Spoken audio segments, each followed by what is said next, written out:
La inspección sorpresa a una central de abastecimiento de medicamentos de Audi Pharma, uno de los gestores nacionales de medicamentos, le permitió a la Superintendencia de Salud detectar algunas provisiones de los que podrían estar entre los considerados escasos y que no se están entregando a los pacientes. Esto, en concepto del presidente, sería un acaparamiento con el fin político de afectar su proyecto. El tema ya ha derivado en lo discutido en el Consejo de Ministros, el plan de llevar puntos de la reforma a la salud como decretos sin discusión en el Senado. ¿Cómo entender la situación de los medicamentos por EPS y si están acaparándolos o no? ¿Qué es verdad y qué no? Hoy es miércoles 26 de marzo. Mi nombre es Carlos Solano y este es el café de hoy de El Tiempo.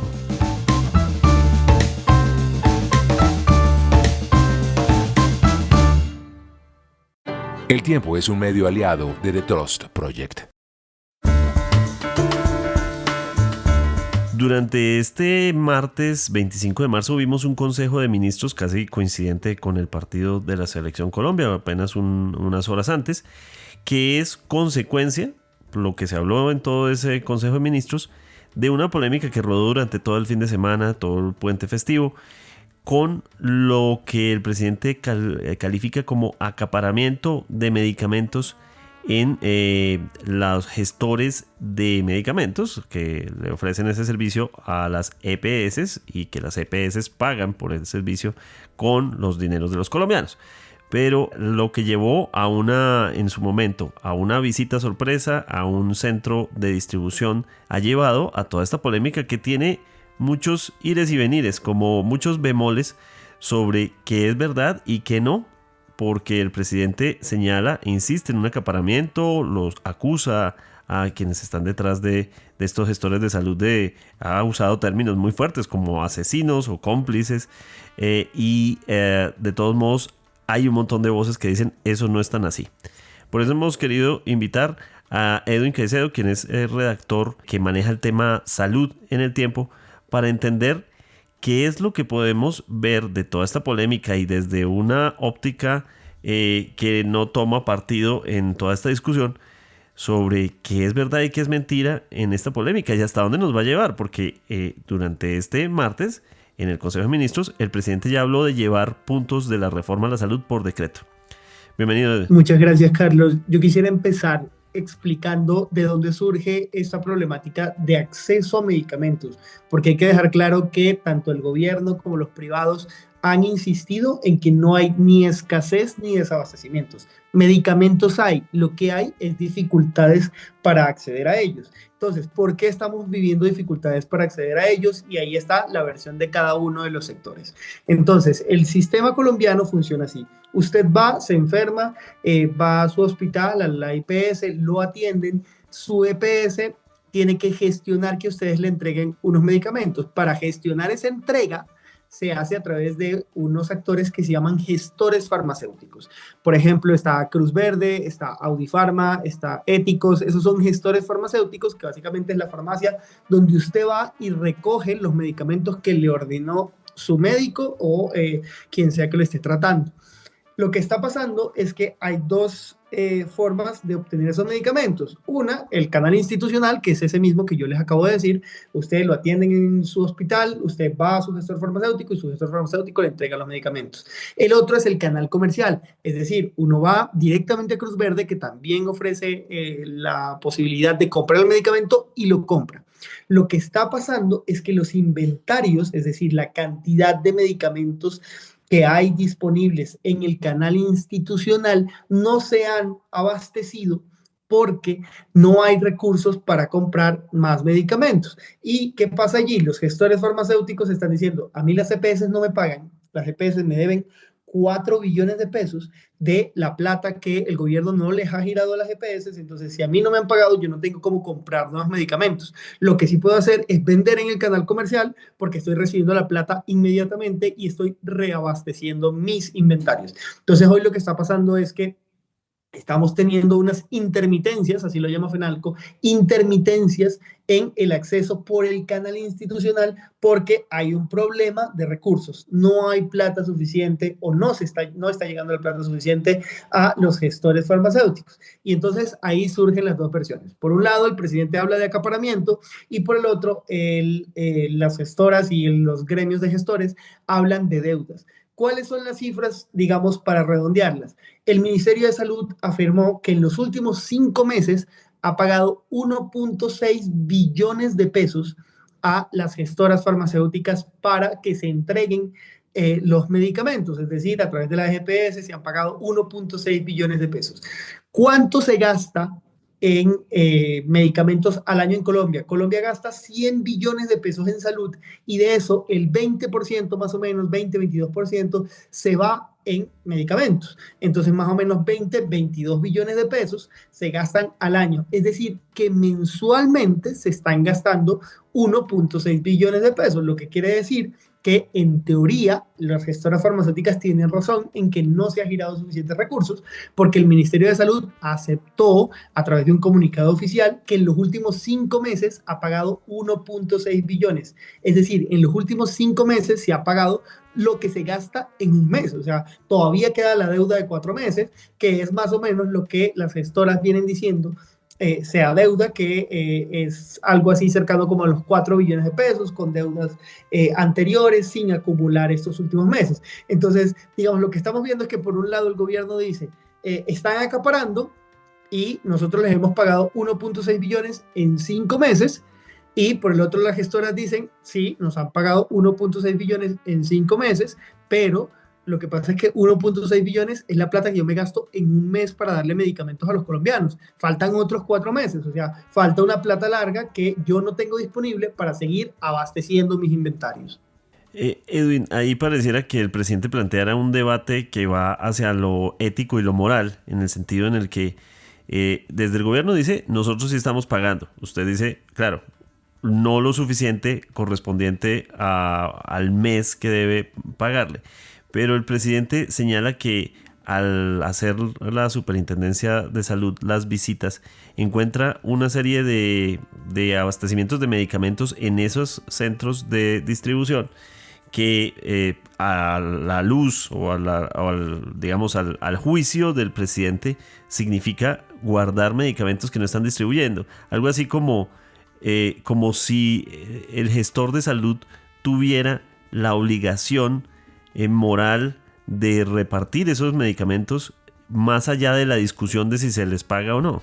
Sí, y ahí entonces entramos de nuevo en los datos, porque al final el dato mata el relato y lo que estamos viendo y lo que vimos con las cifras de la Supersalud fue que ellos fueron a el centro de distribución Aurora, para que ustedes se imaginen el centro de distribución Aurora, que es la llamada bodega de Audifarma, pero realmente es un gran megacentro de distribución, uno de los más grandes de América Latina, que incluso es el único centro de distribución de la región que permite realizar alistamiento y almacenamiento de medicamentos en un solo lugar. O sea, es una cosa que solo hay en Colombia, es un edificio inmenso, tecnológico, automatizado, que permite no solo guardar medicamentos, sino enviarlos y distribuirlos según se requieran. Entonces, la Supersalud llega a ese lugar, a ese centro de distribución, y encuentra 113.000 unidades de insulina Lanús, que ha sido la gran discusión del presidente. Esa insulina más o menos responde a el 10% de la demanda normal de medicamentos en el país, porque en Colombia hay 1.8 millones de pacientes diabéticos. Es decir, Audifarma tenía en su centro de distribución lo que debía tener, no tenía ni más ni menos. Es decir, si hubiese tenido menos, entonces estaríamos hablando de que probablemente habría escasez, y si hubiese tenido más, entonces sí estaríamos hablando de que habría un acaparamiento. Pero no, tenía exactamente las cifras que se requerían para el inventario de 2 semanas para atender a 35.000 pacientes. Ese inventario, además, según explicó Audifarma, se entrega según las EPS, porque hay que recordar que Audifarma no entrega absolutamente todas las EPS, sino que tiene unos convenios con ciertas EPS. Y ahí entra otra discusión del gobierno. Entonces, el gobierno, que tiene actualmente a través de la Supersalud intervenida a la nueva EPS, empezó esta discusión, entre otras, porque Audifarma les dijo el mes pasado que hace algunas semanas que no podía seguir atendiendo a los pacientes que atendía de Nueva EPS, porque Nueva EPS, que ya viene intervenida desde hace más de un año por parte del gobierno, no le ha pagado las deudas de la entrega de medicamentos. Es decir, el gobierno tiene intervenida la EPS, tiene la obligación de hacer los pagos y esos pagos no se han hecho, según denunció la propia Audifarma, y por eso no se han entregado los medicamentos a 9PS. Entonces, esos medicamentos que tienen ahí, que tienen disponibles Audifarma, se entrega a las GPS, a los usuarios de las GPS con los que Audifarma hoy tiene convenio y que además hoy están pagando para que se hagan esas entregas. De acuerdo, esta insulina glargina o Lanús, bueno, voy a volver al relato un poco personal, me disculparán los oyentes, pero a mi padre había que reclamar una insulina a través de EPS de estas características. Uno va con una neverita, conserva una cadena de frío, le entregan una serie como de lapiceros que contienen el medicamento Lanús, que es un tipo de insulina. El presidente habla de insulina en general. Y que sí hay unos, como han dicho en Vima, sí hay unas insulinas que están escasas, pero esta en particular es la que distribuyen casi que, no digamos genérica, pero sí de grandes cantidades en todos estos gestores, ¿no? Sí, esta es una de las insulinas más comunes para atender a los pacientes diabéticos en el país. Es muy frecuente que se entregue y de hecho una de las polémicas que se generó fue porque la fotografía que publicó el presidente, la primera fotografía que publicó el presidente hablando de insulinas, no era de insulina, era un medicamento para el hipotiroidismo que se llama levotiroxina, que fue la primera fotografía que publicó el presidente diciendo estas son las 113.000 unidades de insulina que encontramos en la bodega, cuando realmente lo que estaba mostrando no era insulina y no era la forma en la cual se almacena la insulina, porque tal como tú lo dices, Carlos, se debe mantener una cadena de frío, se debe mantener ciertas características cuando se está almacenando este tipo de medicamentos. En ese sentido, habría que aclarar el origen de esa fotografía. El presidente ha dicho que esto fue incluso modificado con tecnología. Habló de cómo durante el fin de semana publicó tweets que hablaban algo así como de mi red, refiriéndose a su cuenta en X, que ha sido alterada, señala al dueño de X sin mencionarlo. Pero bueno, más allá de eso, de esa discusión tecnológica, pues es una fotografía que distribuye el mismo gobierno, ¿no? Sí, y ahí hay un tema de tal vez falta de coordinación en el gobierno, de falta de buena comunicación entre los unos y los otros, pero lo cierto es que a nosotros, a los periodistas que hacemos parte de los grupos de comunicación oficiales de la Superintendencia de Salud, nos llegó la misma foto que publicó el presidente y nos llegó como un comunicado hablando sobre insulinas. En ese comunicado se hablaba de las 113.000 dosis y estaba la foto de la levotiroxina. Es decir, no solo al presidente le llegó la foto diciendo esto es insulina, sino que a nosotros también como periodistas nos llegó esa misma fotografía. Nosotros la vimos en el tiempo. Ustedes la pueden revisar. Inclusive actualmente está en las redes oficiales de la Superintendencia de Salud. Si ustedes entran a las redes oficiales de la Superintendencia de Salud, ahí está esa misma foto que tuiteó el presidente y que horas después dijo que alguien la había falseado. De hecho, el tuit del presidente dice exactamente esto: con tecnología falsearon fotos en redes para poner una trampa y desacreditar al gobierno. Pero las fotos realmente no fueron falseadas, esas fueron las fotos que nos enviaron a nosotros como periodistas, que enviaron por todos sus medios de comunicación y que seguramente también le llegó al presidente a través de los distintos medios de comunicación que tengan dentro del gobierno. La foto no fue falseada, esa foto fue la original que se envió, sino que posteriormente sí empezaron a llegar fotos y fotografías de las insulinas. O sea, no es cierto que no se hayan enviado fotos de las insulinas Lanús, sí se enviaron, pero el presidente decidió tuitear la primera foto que encontró, que es de hecho literalmente la primera foto que nos llega a nosotros en el grupo de comunicación, que es la de la levotiroxina sódica, que es el medicamento para el hipotiroidismo y por el cual mucha gente lo ha cuestionado, porque ha dicho que está hablando de una cosa cuando es otra y el presidente ha preferido decir que es que falsearon las fotos. Ninguna foto y nosotros lo podemos asegurar desde el tiempo porque cubrimos minuto a minuto todo lo que fue la intervención de la Superintendencia de Salud, que además estuvo con el director, con su director, el Supersalud, Giovanni Rubiano, que era la persona que estaba ahí directamente tomando esas fotos. Él mismo lo aceptó en el Consejo de Ministros de este martes diciendo, yo tomé esas fotos con mi celular.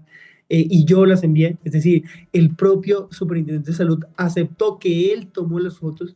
Sin embargo, el presidente dice que las fotos las falsearon o que los intervinieron. El Supersalud también habló de que tenía intermitencias en su comunicación, pero la realidad fue que nosotros recibimos esas fotos, todos los medios de comunicación de este país recibieron esas fotos en los canales oficiales de la Supersalud. Están todavía publicadas esas fotos y en caso de que desaparezcan, ustedes pueden verlas en el tiempo porque nosotros tenemos las fotografías de esos canales oficiales publicados en un artículo en el cual hablamos sobre las verdades y las mentiras de lo que está sucediendo con esta crisis de medicamentos. Así que más allá de lo que diga el presidente sobre falsedad en fotos, la realidad es que nosotros podemos asegurarles que esas fueron las fotos reales y oficiales que se distribuyeron no solo para nosotros, sino para todo el mundo.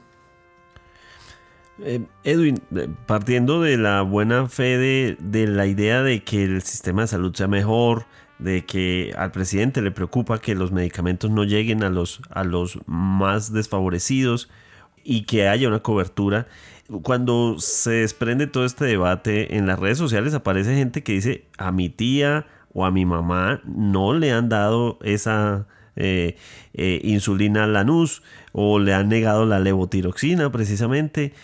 Van a salir casos y muchos casos seguramente de gente que ve esto y dice en efecto a mí me hacen esperar 2 horas para que me entreguen los medicamentos. O sea, de todos modos, para el usuario de a pie sí hay muchas veces mucha incomodidad con respecto a este tipo de cosas. Sí, y yo ahí quisiera volver a la explicación que decíamos al principio. Hay dos canales, el institucional y el comercial. En el comercial siempre van a encontrar los medicamentos y Colombia siempre se había destacado por tener un gasto de bolsillo muy, muy bajo. Éramos de los países que tenía el gasto de bolsillo más bajo, es decir, cuando usted se enfermaba gastaba muy poquito plata porque los medicamentos se los entregaban. Ese ha sido un logro con todas las problemáticas que implican el sistema de salud y con todos los retos que ha tenido durante los últimos años, pero Colombia ha logrado de que usted se enfermaba y gastaba muy poquito. O sea, usted terminaba, por ejemplo, en el caso del COVID, estaba 30, 40 días internado y cuando salía no tenía que pagar ni un peso. O tenía que pagar un copago de 2.800 pesos, cosas por el estilo. Eso no pasa en otros países. En Estados Unidos, por ejemplo, si uno no tiene un muy buen seguro de salud, termina con deudas de 100.000, $200.000 por la atención. En Colombia no pasaba eso, pero ahora lo que estamos viendo es un aumento en el gasto de bolsillo en cada vez más pacientes que tienen que ir al canal comercial a conseguir esos medicamentos porque no hay recursos en el canal institucional. Al final, esto sigue siendo una discusión de plata. No hay suficiente plata para atender lo que se requiere en el canal institucional. Lo vienen diciendo los gremios, lo vienen diciendo los expertos, lo vienen diciendo exministros, lo vienen diciendo académicos. Todo el mundo viene diciéndole al gobierno, estamos sin suficientes recursos para la atención y eso se está convirtiendo en una crisis en la que si alguien va, por ejemplo, una persona de 9PS, si va a un gestor farmacéutico al que no le han pagado, es decir, a Audifarma, a pedir sus medicamentos, Audifarma le va a decir, yo no puedo regalar mis medicamentos porque igual yo soy una empresa, de algo tengo que vivir, o sea,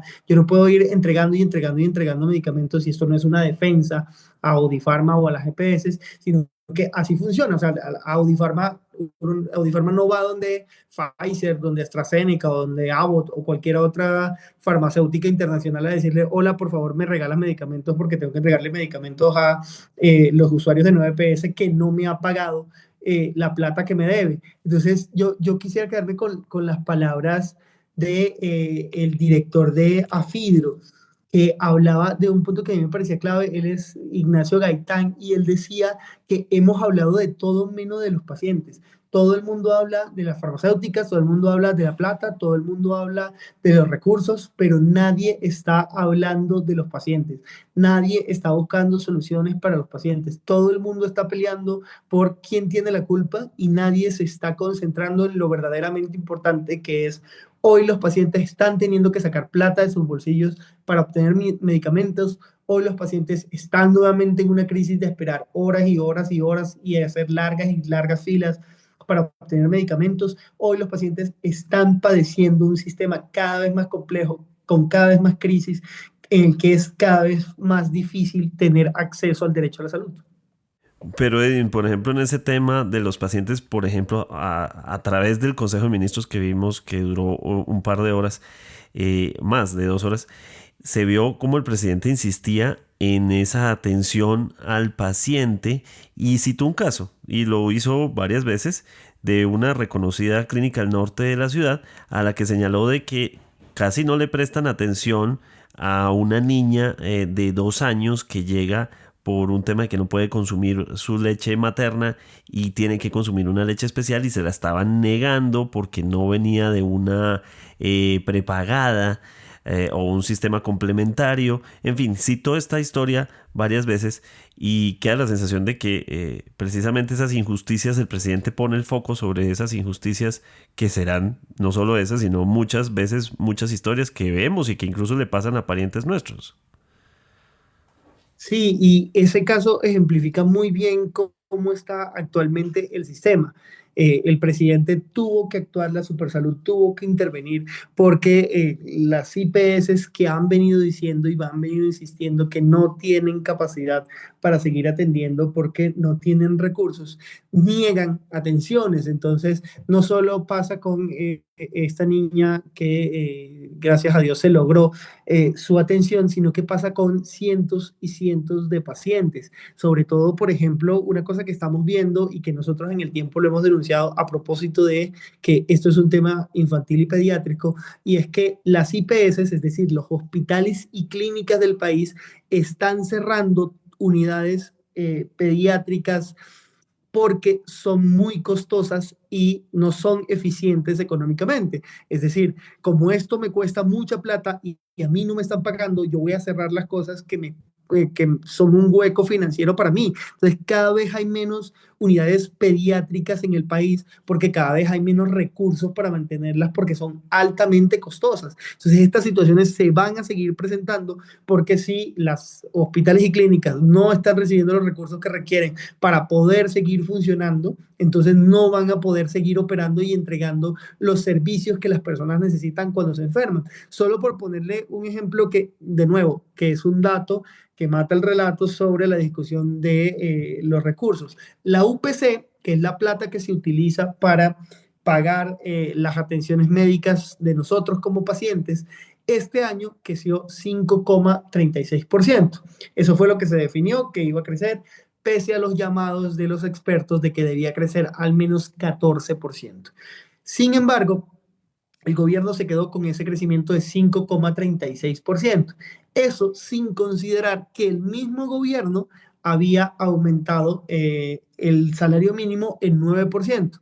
Es decir, mientras el salario en los hospitales y clínicas públicas de muchos trabajadores como médicos, enfermeras y demás personal de la salud debía en teoría crecer 9%, la plata que le va a llegar a esos hospitales públicos va a ser solo 5,36% más de lo que le llegaba el año pasado. Es decir, ¿quién cubre el hueco del 3, algo por ciento que queda faltando? Que suena a nada 3%, pero piensen en los salarios de una plantilla de 200 y 300 trabajadores de la salud y súmele el 3% de hueco económico a eso. ¿De dónde va a sacar uno la plata? O sea, ¿de dónde va a seguir uno funcionando? Le toca o despedir médicos, enfermeras, radiólogos, cualquiera de los trabajadores de la salud que tiene, o sencillamente no aumentarles lo que por derecho en teoría les toca en términos de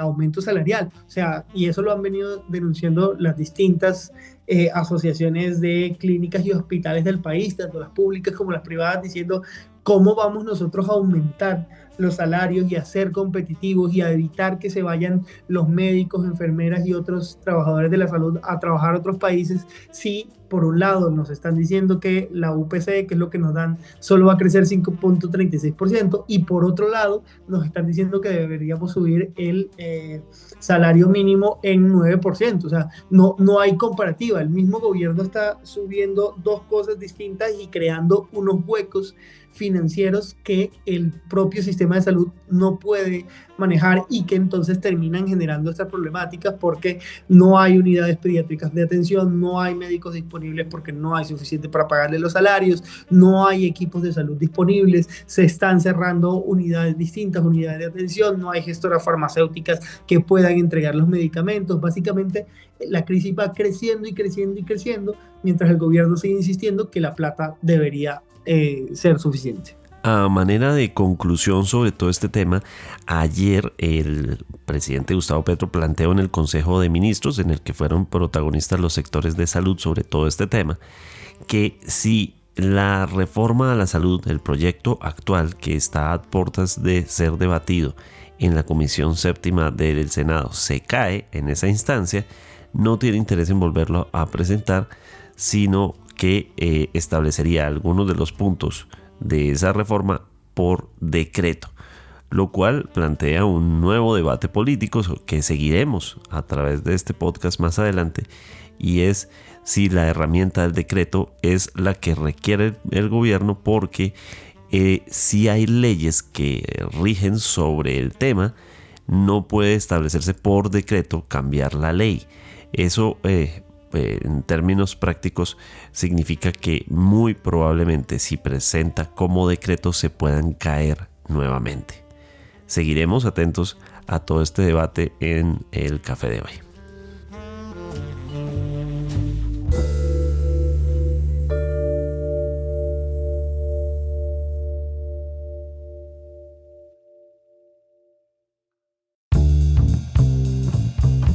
Gracias por acompañarnos en el café de hoy. Suscríbase en todas las plataformas de podcast y en el canal de YouTube de El Tiempo. Nos encuentra también en Instagram y en X como @podcast El Tiempo. Además, si quieres recibir a través de WhatsApp la notificación de cada nuevo episodio, siga el enlace que se encuentra en la descripción o envíenos un mensaje con la palabra suscripción al teléfono 320-353-27 y haga parte de la comunidad de El Café de Hoy. Mi nombre es Carlos Solano.